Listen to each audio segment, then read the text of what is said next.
welcome to a new video, and in this we're going to take an initial look at Superstar Racing Experience, the game. So this is a release that's come to PC, PlayStation and Xbox, developed by Monster Games, who effectively have done a whole load of stuff with Tony Stewart and the NASCAR series in the past, some of which they've developed, some of which they've just been the publishers for. So this it's sort of a mashup, by the looks of it, of the previous two Tony Stewart games, which I must confess I've not actually played myself. So what we've effectively got here is a load of short oval racing, in essence, and the point behind it is to work your way up through a career progression ladder to get to Tony Stewart's Superstar Racing Experience, which is a real-life racing series that I believe was originally mooted a couple of years ago, but is kicking off this year in 2021.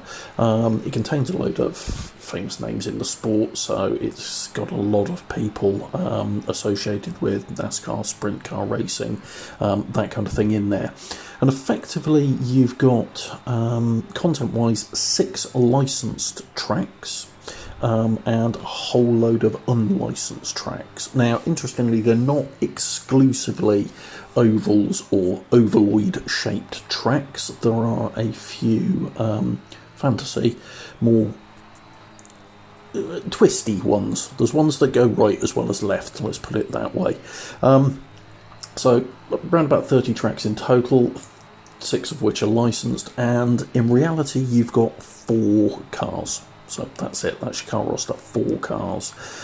You've got the SRX cars, you've got stadium trucks, late model dirt, and 305 wingless sprints, and that's your lot. You'll obviously get a mixture of dirt and tarmac when it comes to the ovals, but the vast majority of them are dirt, and it's short dirt ovals, so expect substantially less than a mile in total length per lap, which means a lot of the laps you're completing in anywhere between about 12 and 17 seconds. So it's all fairly frantic stuff, and it's a lot of very sideways stuff. Keep in mind that all 4 of these particular vehicles are designed to be driven pretty much sideways the entire time. They don't actually like going straight. And when you combine that with dirt surfaces, yeah, it is an awful lot of opposite locky time. Now, in terms of the title itself, it's clearly been developed and put together by people who really are very passionate about this series.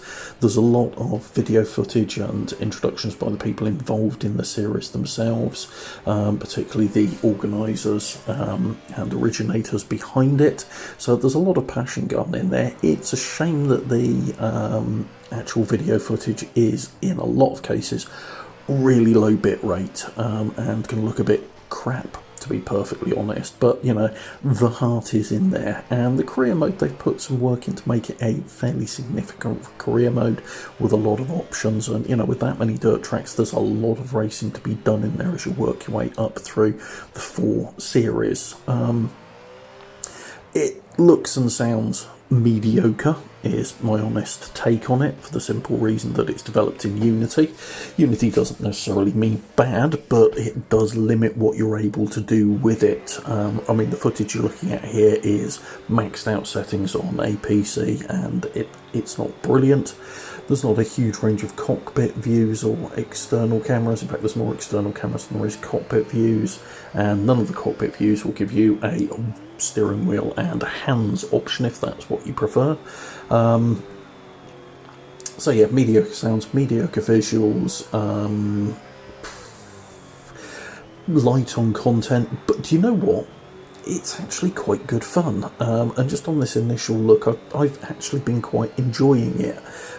It's, some of that is going to be from, you know, these are series that I'm not particularly familiar with, so there's different ways you go through the qualifying and the various heats, and the build-up around it is different to what I'm used to, so that's going to be engaging, certainly for a small period of time.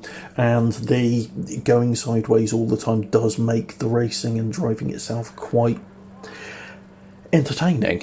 So far it's good fun. And oh yeah, of course, in case I forget, one of the drivers in it is Willie T. Ribs, and if you don't know who he is, go onto Netflix right now and watch the documentary Uppity, because Willie T. Ribs is just a legend, quite frankly, and I don't care what anybody else says, he is. End of story.